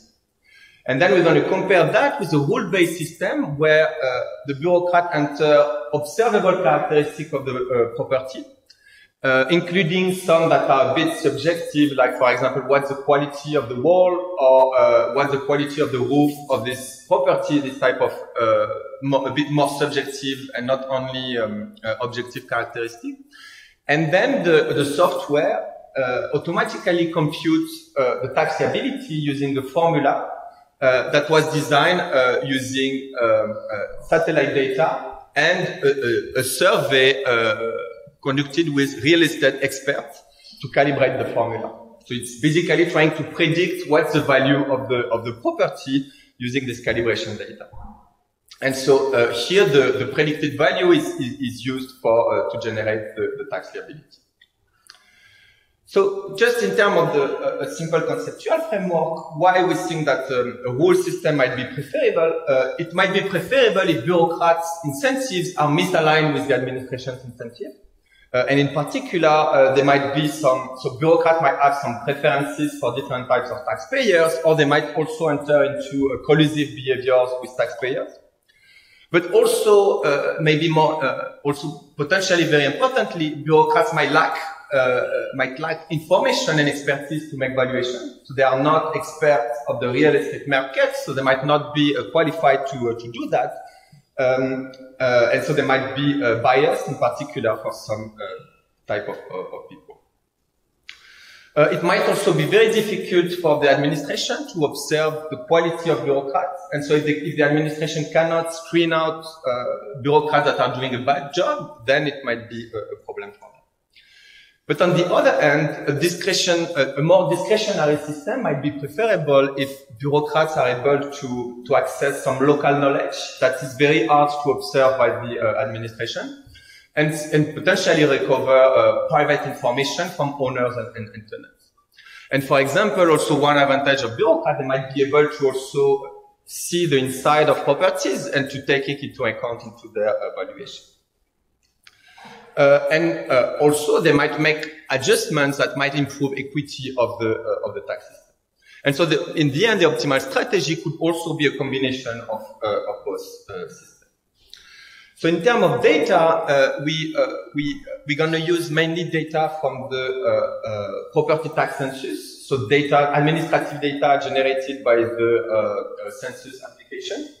And so for now, the tax administration have conducted like property tax census in 83 out of the 97 sections that are targeted by the program. So it corresponds to 35,000 plots. We also have like some data on bureaucrats and some data, and we are currently collecting more data on bureaucrats. We have some data on some property owners.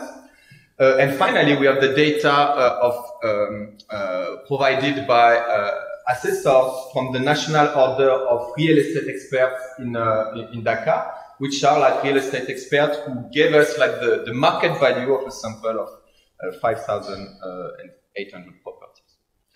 And so in terms of the analysis for each property, we're going to have the expert value assessed by this certified expert. Then we're going to have we're going to have a bureaucrat value, which is going to be either the discretionary bureaucrat value in discretion section, or it's going to be the rule-based with bureaucrat input in the section randomly selected to have the rule-based system.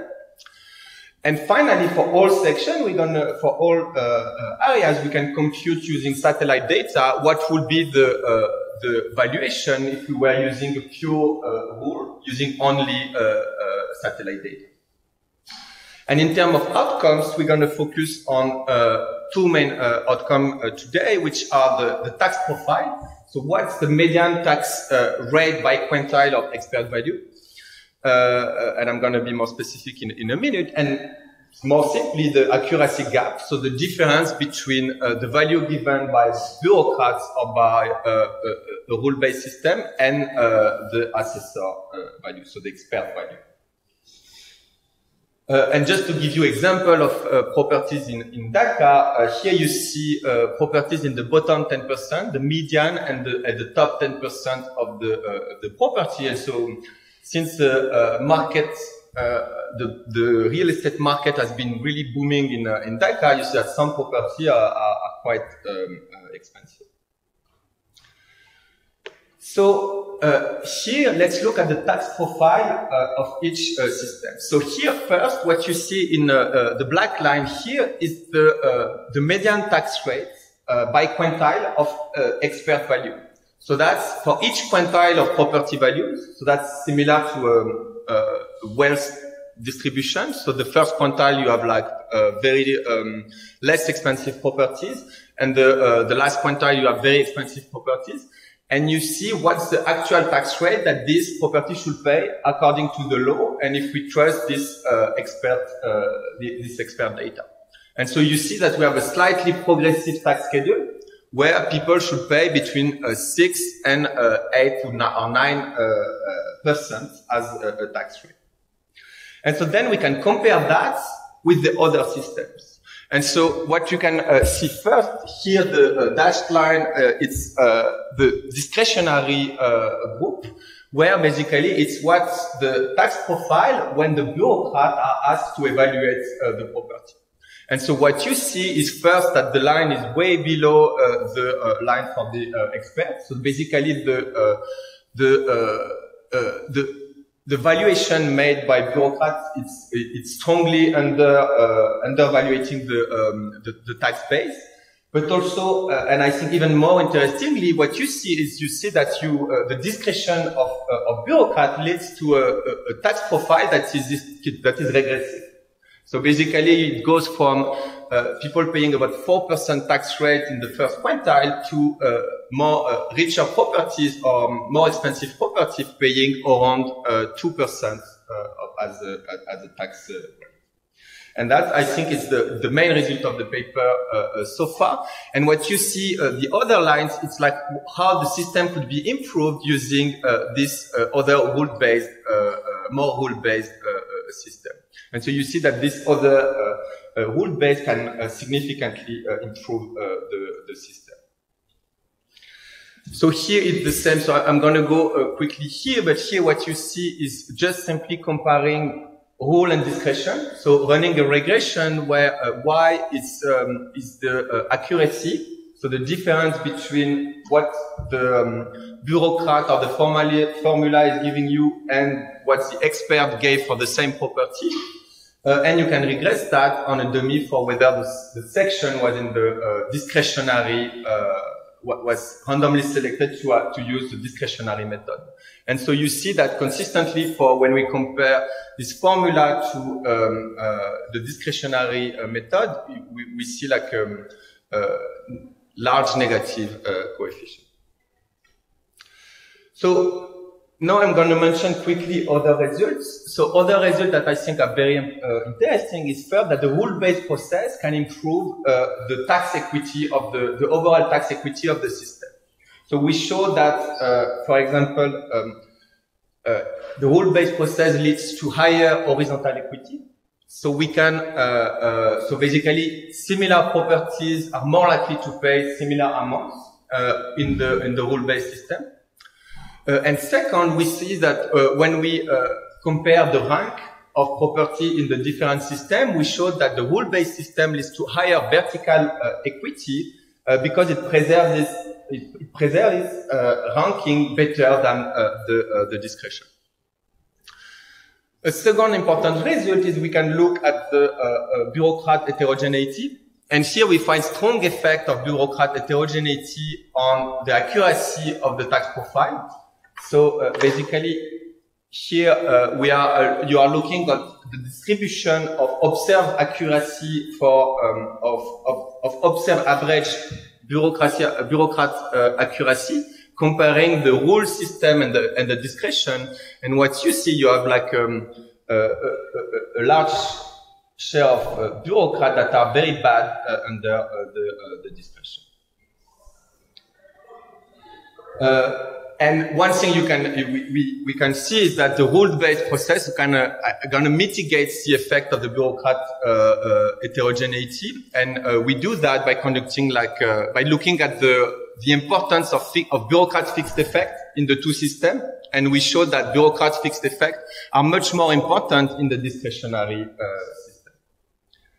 So since I'm running out of time, I'm going to conclude quickly by saying that we study what's the administration's best strategy to generate reliable information at scale when delegating fieldwork to bureaucrats. And we do that by studying the impact of different degrees of bureaucrats' discretion on accuracy, equity, and the tax profile. And we use real estate expert data as a benchmark. We show that the discretion generates more regressive tax profile than the rule-based system. It also lowers the accuracy and lowers the horizontal and vertical tax equity. We find large effect of bureaucrat heterogeneity on accuracy and tax profile that are mitigated by the rule-based process. And in terms of the next step, so we are currently collecting more data on bureaucrats to try to understand more why they are like underestimating the tax base and why they generate this type of regressive tax profile. And I'm going to stop.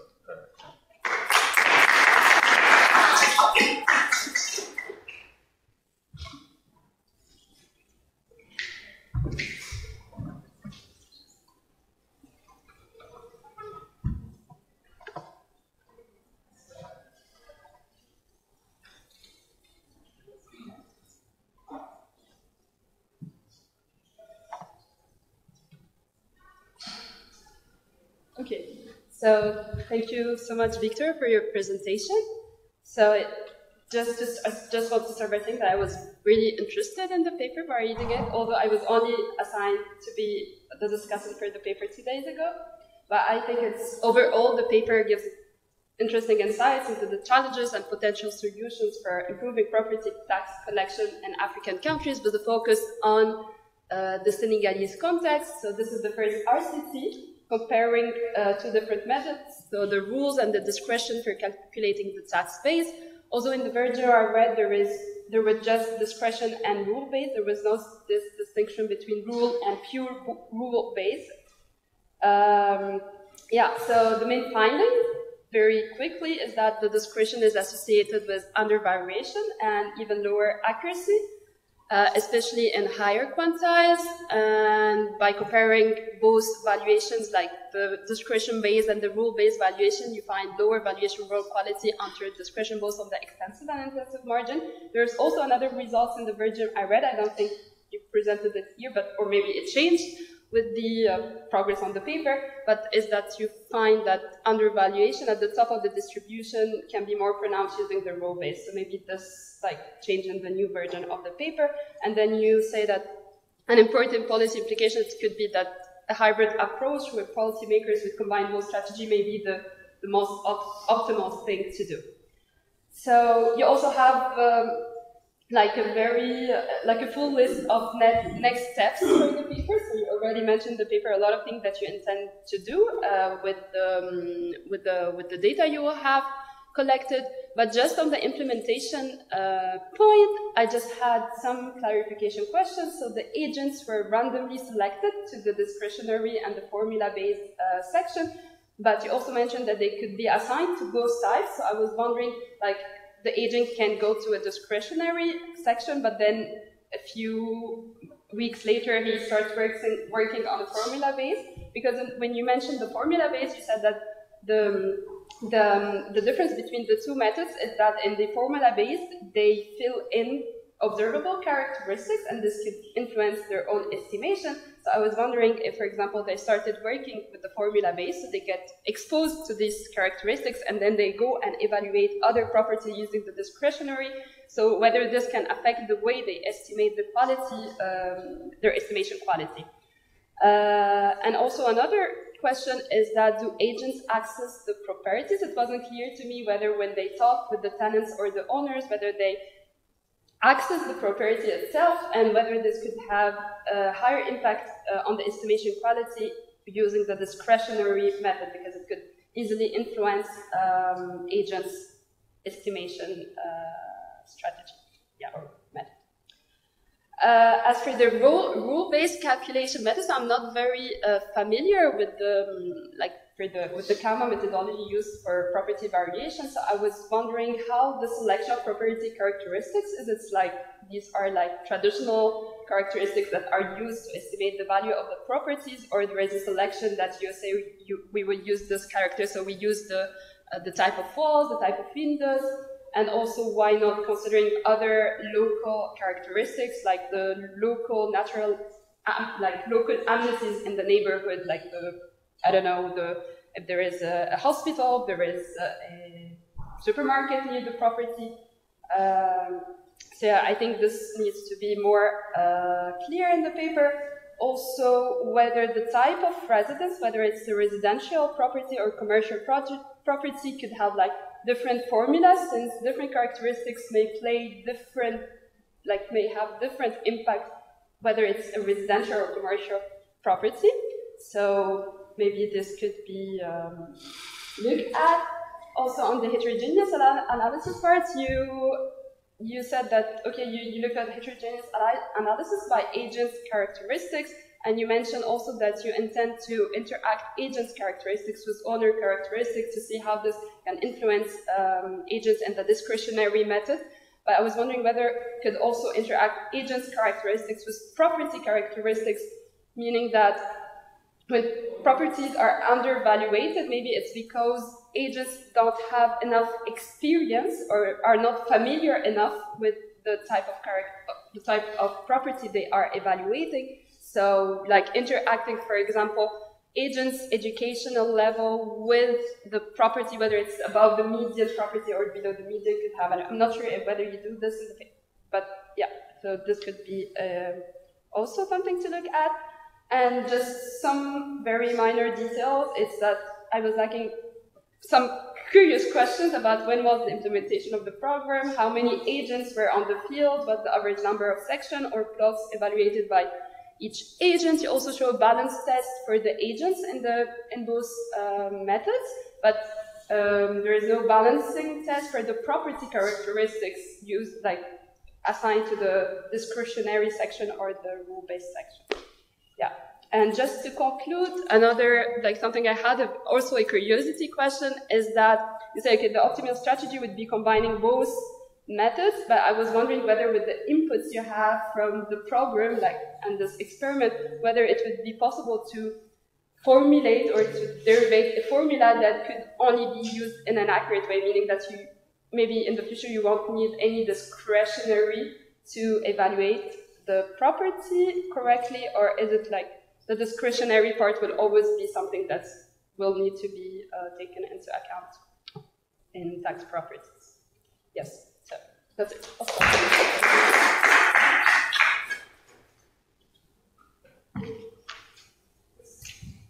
I had two related questions. Super interesting stuff. My first question was, like, I suppose, how confident are you in the accuracy of the assessments done by the real estate assessment? I suppose that's one concern, right? That those assessments might also be done using informal thumbs. So I guess I was wondering if it might be possible to use like market data to cross-check the accuracy of the model. Would that be use market data for a subset of properties to at least get a sense of what is an accurate property valuation? And then related to that, and especially when thinking about the sustainability of these kind of models, my question was kind of how complex was the model that was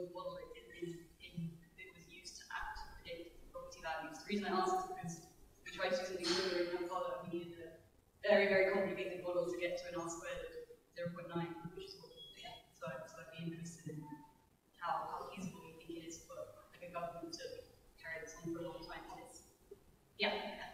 stop there. Just one thing, so who pays the tax? Is it the property owner's tenant? Because if it's the property owner, maybe you have some useful variation in like whether it's a rented property or not. So then the renters are more likely to let people come in, answer their questions, maybe even tell them the rent they pay, which it's the property owner. And I also wanted to raise the same point about if you have data on transactions, and you can check at least for several properties. Like, because I agree with you that the real estate agent probably more reliable, but it would be good to show that this is observed. I was wondering what type of information the bureaucrats had when they were making their own systems. Like, did they have, previous evaluations of the property, or what kind of information were they basing their assessments on, and how would that relate to what the market experts might have had?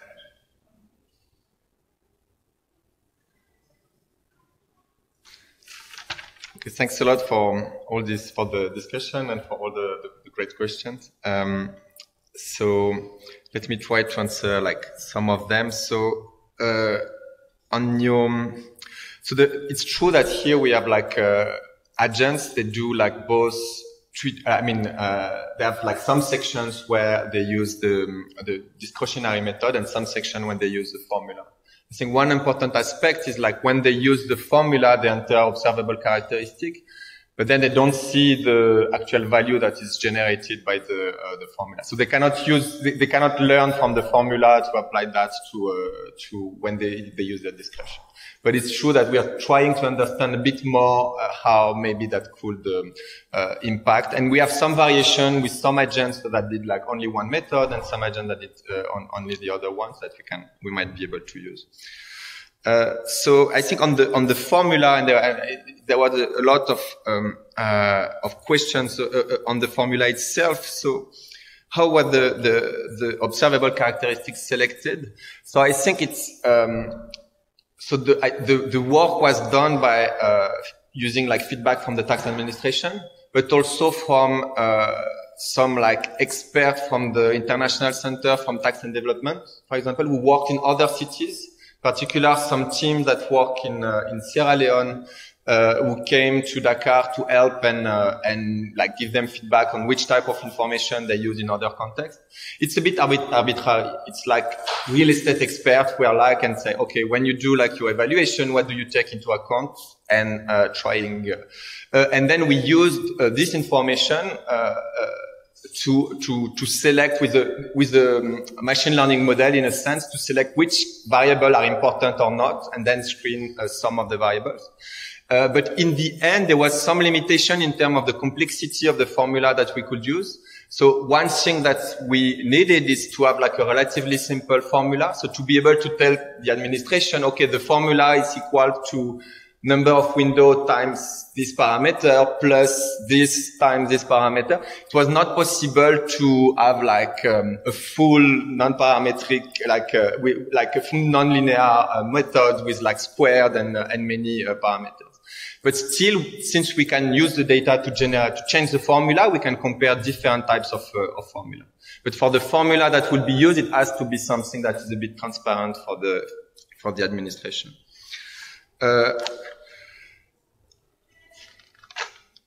And then for the how we so your question on using agent characteristics, so trying to understand the role of agent characteristic, I think it's important, and how they interact with property characteristic. That's something that is quite important.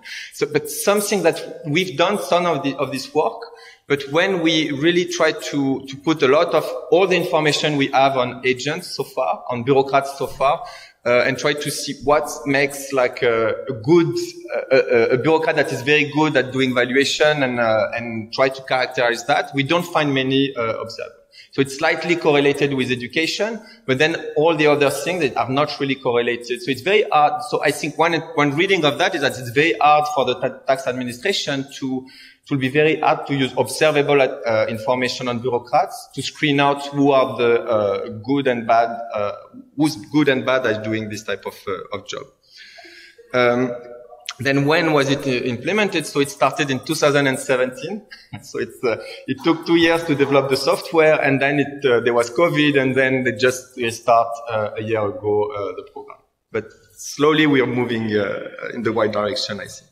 So how many agents? It's like, so for the census, it's about 200 agents, a bit more, and over like a 6-month period.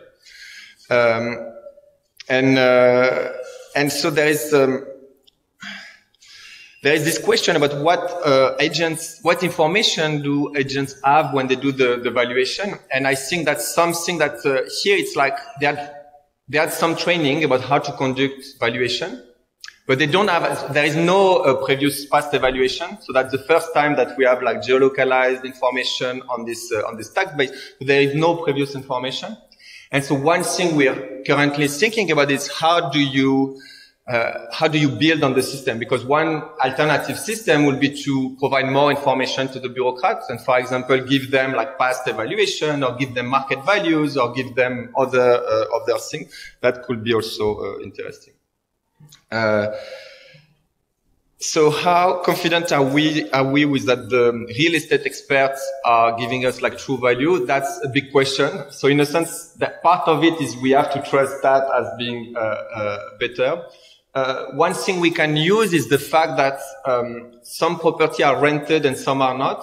And on rented property, sometimes we can observe like the contract, the renting contract. And so we have like a subsample of properties where the information is a bit more transparent. We are a bit more confident in the quality of the information, and so we can use that to show that the experts do a better job with this type of information. And in terms of who's paying the tax, so it's the property owner. And that's something that we're also exploiting, that the fact that we have different properties, some are rented, and so there is the official market price, and some are not rented. And so when it's not rented, it's in a sense, it's much harder to know what's the value because nobody knows the value. And so, and we do see, so in the paper, we do see some heterogeneity, with respect, to that. But then, yeah, I think the question is how the formula can evolve in time as well, because after like a few years, you can also try to have like a more dynamic process where you can improve this type of approach on a year-to-year basis. But now we're just helping that the first tax notice will be sent, and we will be able to see also the effect on tax. But thank you so much, and thank you all for attending the session.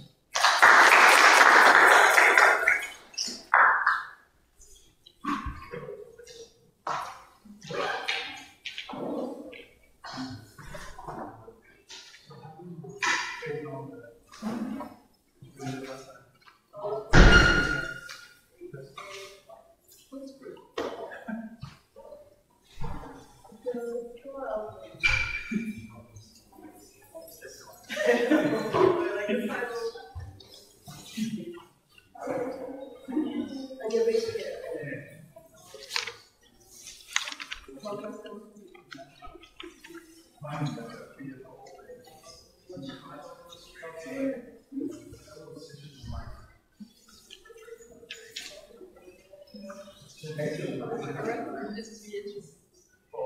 And for me, it was a new area of research.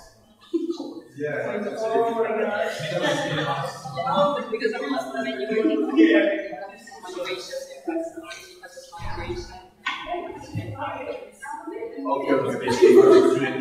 it's not really political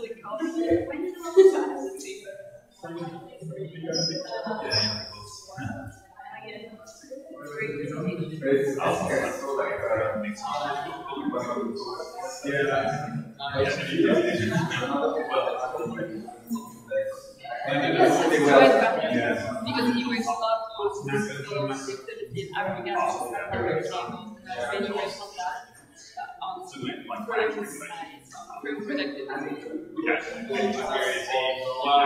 So sorry? Yeah.